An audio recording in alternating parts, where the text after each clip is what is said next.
అదే RTV app వార్తల్ని క్షణాల్లో చదివే అవకాశం ఉంటుంది. ఒక న్యూస్ పేపర్, ఒక టెలివిజన్ ఛానల్ మీ చేతుల్లో ఎప్పుడూ ఉంటాయి. ఈరోజు నేను రైతు బిడ్డగా మాట్లాడుతున్నా. నేను గతంలో తెలుగుదేశం పార్టీ చేరినప్పుడు నా ప్రాంత సమస్యలు ఉన్నాయి, నా సాగునీటి సమస్య ఉంది, కొన్ని ప్రాజెక్టులు కంప్లీట్ చేస్తే నేను ఈ తెలుగుదేశం పార్టీలో చేర్చని చెప్పడం జరిగింది.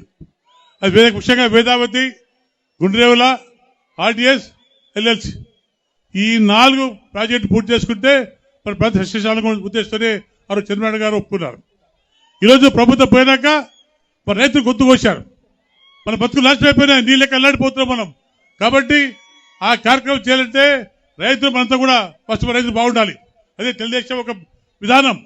ఫస్ట్ రైతాంగం బాగుండాలి, రైతు సమస్య తీర్చాలి, రైతులకు ప్రతి పంట నీళ్ళు ఇవ్వాలి, తాగి నీళ్ళు ఇవ్వాలి ఉద్దేశంతోనే తెలుగుదేశం పార్టీ ముందుకు పోతుంది. ఇక మనమంతా పార్టీ పక్క పెడతాం, రైతులు మనమంతా కూడా రైతు కోసం పార్టీ పోరాడుతుంది. ఈరోజు ఎక్కడ ట్రిప్పులు లేవు, మనకు పంట గిట్టుబాటు ధర లేదు, రైతులు నాశనం అయిపోతారు. అటువంటి పరిస్థితి రాకుండా అంటే అంతా కూడా మనం తెలుగుదేశం పార్టీ గెలిపించుకోవాలి. గతంలో మేము రాజశేఖర్ గెలిపించాం, రాష్ట్ర మంచి కార్యక్రమం గెలిపించాం. కానీ ఏమైంది, మన గుర్తులు కోశారు, మన బతుకులు నాశనం అయిపోయినాయి, మన పిల్లల బతుకులు కోసే నాశనం అయిపోయింది. కాబట్టి అటువంటి పరిస్థితి రాకుండా మళ్ళీ అంతా కూడా జాగ్రత్తగా ఉండి తప్పకుండా మనంతా కూడా పెద్ద ఎత్తున నానచర్య ఉత్సవం చేసుకుంటే మన ప్రాంతం బాగుంటుంది, మన బతుకు బాగుంటాయి, మన పిల్లలు భవిష్యత్తు బాగుంటుంది చెప్పి తెలియజేసుకుంటూ మేము గెలిచాక మీకు సమావేశాన్ని పని చేసుకుంటా మమ్మల్ని గెలిపేయండి.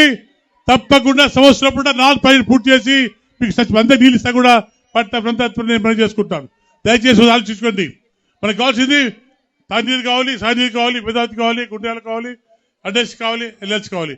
ఓన్లీ తప్పుడు మేము పూర్తి చేస్తాం. మరిన్ని వీడియోస్ కోసం ఛానల్ ని సబ్స్క్రైబ్ చేయండి, లేటెస్ట్ అప్డేట్స్ కోసం వాట్సాప్ ఛానల్ ని ఫాలో చేయండి అండ్ లింక్ డిస్క్రిప్షన్ లో ఉంది.